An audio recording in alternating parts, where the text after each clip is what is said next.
Welcome back to my Thoughtful Thursdays video channel. Thank you so much for visiting us. This is our channel where we talk about important topics both inside and outside the church. Today I'm super excited to be here next with Chris Schaffner, who is here at the Jolt Center, and so Jolt Harm Reduction Center, and I am excited to be interviewing you today. Thank you so much for having me on, or you coming onto my channel. Yeah, no, I'm happy to do it. This is fantastic. I love the fact that some of my viewers get to now see what you guys get to do, because I know their faith is intertwined with some of the stuff in the real world, and where does the rubber actually meet the road. Just tell me a little bit about yourself. Maybe what's your kind of upbringing? Where do you come from? What do you do now? What's your favorite Taylor Swift song? I'm raised here in Central Illinois. Basically, I've moved around through the state a lot following my stepdad's work, and ended up back down here in Central Illinois. Got roots here and family here. Got married. Like Derek before me, I am a diehard Cub fan. Oh, yes. I have girls at home. I have 3 daughters. And they grew up during the early Taylor Swift era. Okay. So what I would say is, I don't like Taylor Swift because I've just been overexposed my heart is breaking. to it. Oh, you're overexposed. Overexposed to it. I like old country pop Taylor Swift better than pop diva Taylor Swift. Okay. Very good. Yeah, probably Teardrops. If I had to pick, you are old school Taylor Swift. Very old school. Yes. Other than that, I've worked in human services fields for most of my adult life, working specifically with marginalized populations, and I've been here at Jolt for the last 3 years as the program director. I wanted to know if you could let some of our viewers know, because I don't think that all of my viewers even know what Jolt is. Sure. What is it that you guys are all about here? What is kind of your MO? What do you do here? Technically, we're a harm reduction program, right? But harm reduction is actually, it's a public health intervention. And the idea is looking at people who are marginalized, highly vulnerable, or engaged in high-risk behaviors, and then we work alongside them and our community to mitigate the risks and the harms that can come from those behaviors. So primarily we work with people who inject drugs and use drugs, people who are involved in sex work, people who are experiencing unsheltered homelessness, people who are undocumented, or LGBT youth and runaways and homeless youth. So anyone that might fall through the cracks. More specifically, we provide Narcan to reverse overdoses. We're a syringe access program. We do HIV and hepatitis C testing, STI testing like chlamydia, gonorrhea. Mm-hmm. We have outreach just to address the basic needs of all those populations that I just talked about, and we have specific teams designated to sex worker outreach program. That's our SWAT program. And then people who are unsheltered and homeless. We have a large base of volunteers that do that. Harm reduction is also looking at harmful policies. Mm-hmm. So I think war on drugs or the criminalization of people involved in sex work, and challenging those policies and helping rewrite more equitable and fair policies. Yeah. Making sure that people are actually directed to services that are beneficial for them and the community, rather than just incarcerating folks. Yeah. Locally, we have some work that's being done here, and most of that is just developing partnerships in our community that can challenge stigma on the ground. So one of the things when I hear about Jolt is you can get kind of a knee-jerk reaction from people. I think a lot of people have misconceptions about even what happens here. What are some of the biggest misconceptions that you guys have? Well, let me say this, the misunderstandings are understandable. Yeah. All right. If somebody came to me in my neighborhood and where my kids played and went to school in the park that was nearby, and we chose the community because we wanted to raise a family in it, and then somebody said, "Hey, we're going to drop a syringe exchange right in the middle of it." Yeah. My initial reaction would probably be like, "Oh, what are the risks involved, and how does that impact my kids?" Right?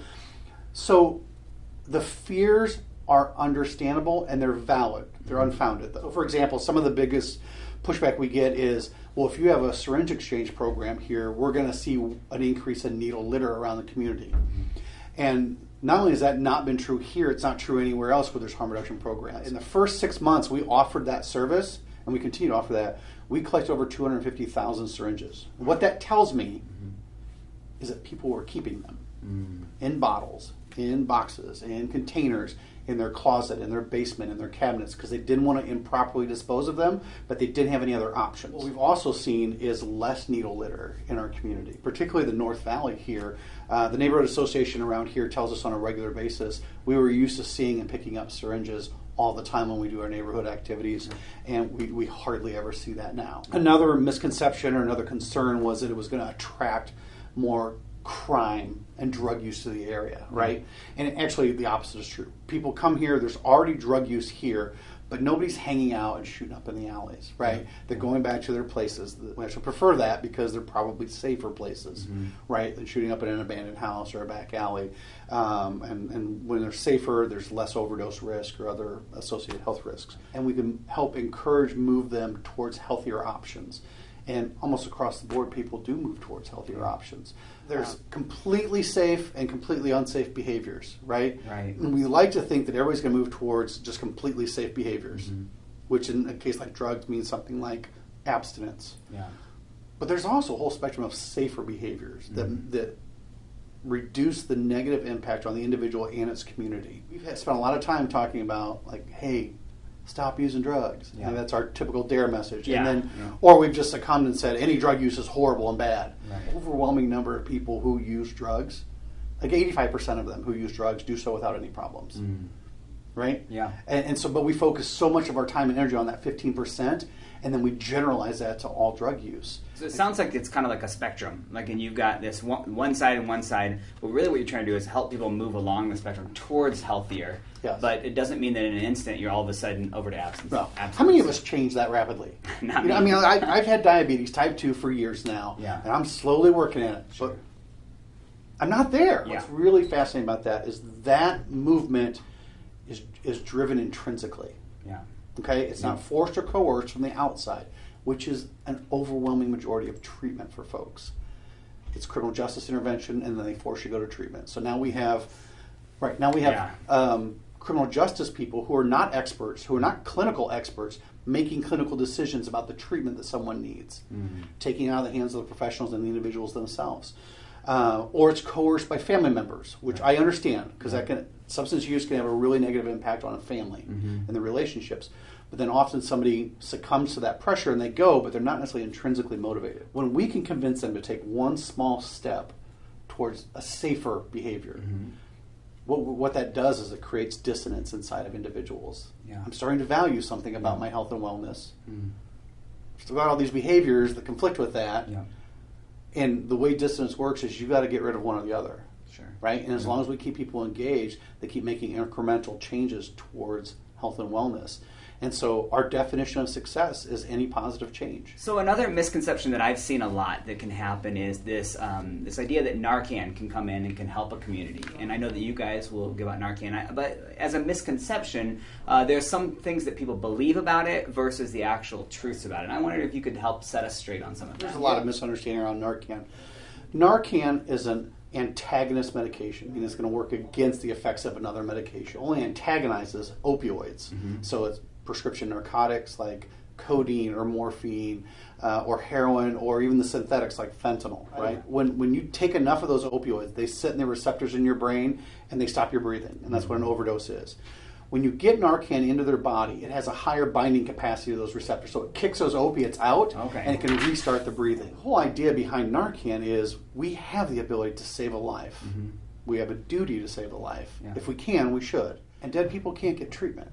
Dead people can't make changes, whether they're incremental or sweeping changes.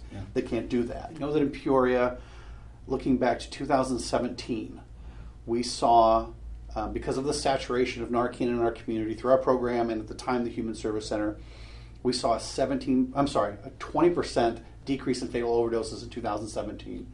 And then in the subsequent 2 years, in 2018 and 19, we saw a 30% decrease each year. And this year, we're still seeing a high number of people reporting overdoses, but they're surviving them. They're not fatal, right? And again, dead people can't get treatment. Why don't they just get treatment? Why don't they just stop? The synthetic opioids that are out there on the market and the synthetic stimulants are on the market are rapidly changing the brain, the structure of the brain, in ways that makes quitting cold turkey virtually impossible for most people. There's also not enough evidence-based effective treatment available. So if everybody who was using drugs tomorrow said, I can't stop using and I want to quit, we would not have a fraction of the treatment we need to help them. So what do we do with them in the meantime? I'll tell you what, we keep them safe. We keep them alive. They are somebody that is loved. My niece died at 18 years of age from a heroin, methadone, benzo mixture. To this day, when we have family over for Christmas, there's still this anticipation that she's going to show up, and she doesn't. And there's this unspoken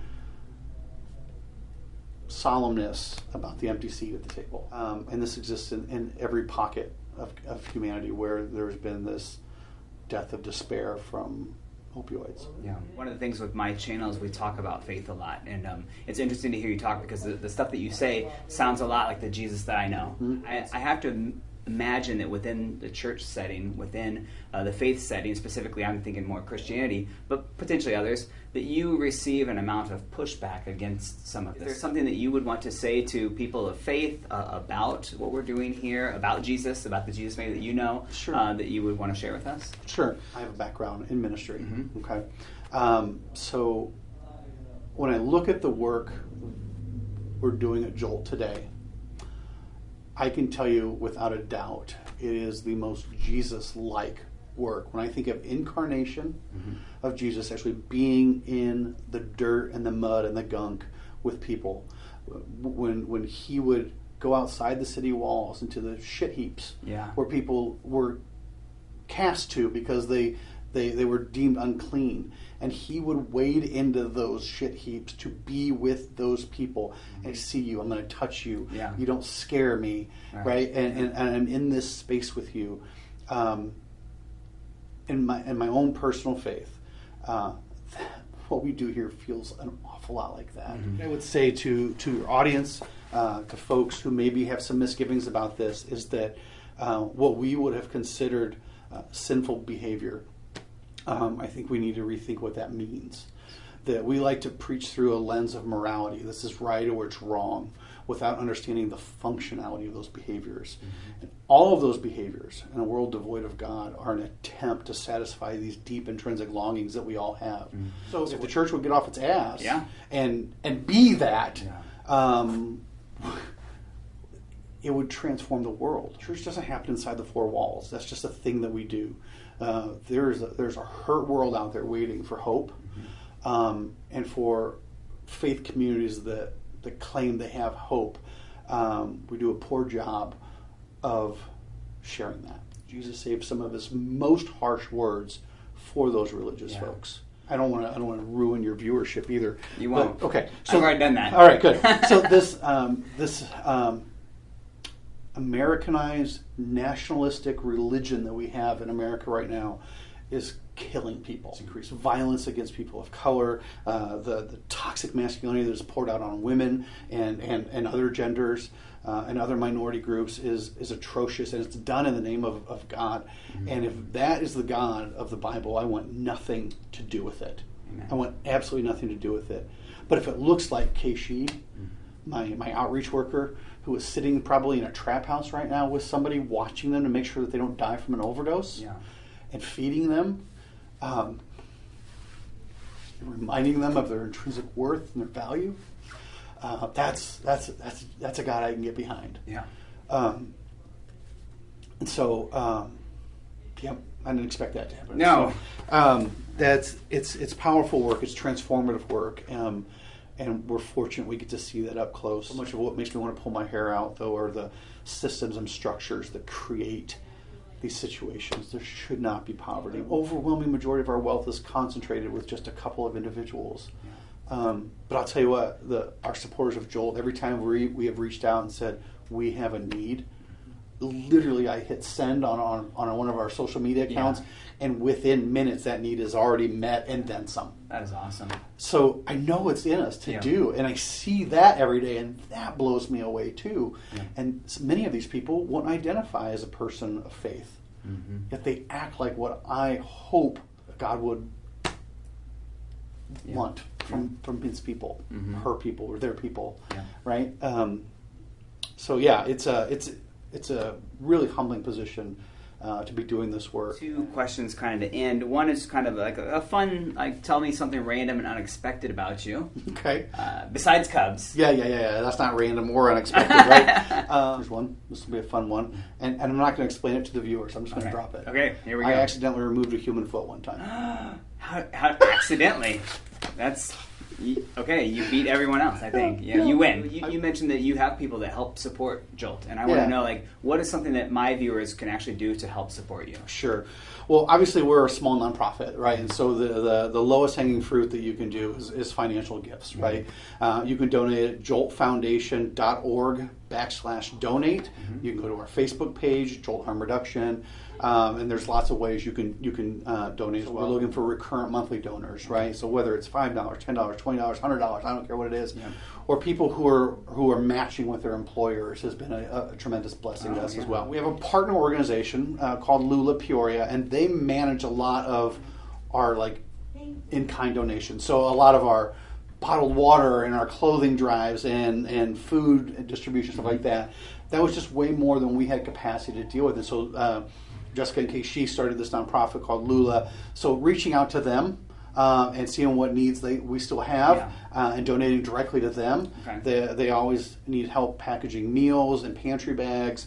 And loading vehicles for transport and that type of thing. As far as volunteering goes, we realize this is an appealing opportunity for people. Mm-hmm. We're very cautious about voyeuristic volunteering. Yep. Our people are very distrusting, rightfully so. Mm-hmm.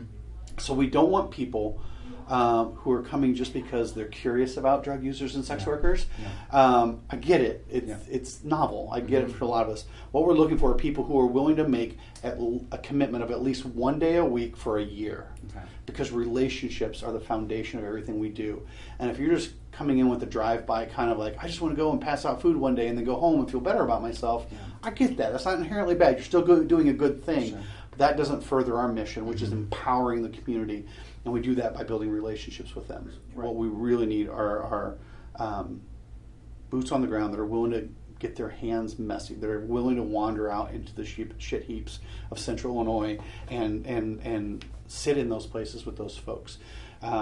We've got some programs, Narcan distribution programs, that we could always use to expand. Mm-hmm. We're starting a legal advocacy program to walk through court systems and criminal justice system with our participants who are facing justice-related issues. Yeah. So those are just some different spaces that people are interested in. We always need fundraising help, and so anybody who's interested in fundraising, hit me up. I'm your person. I just want to say thank you so much for coming onto my channel and taking this time to come here.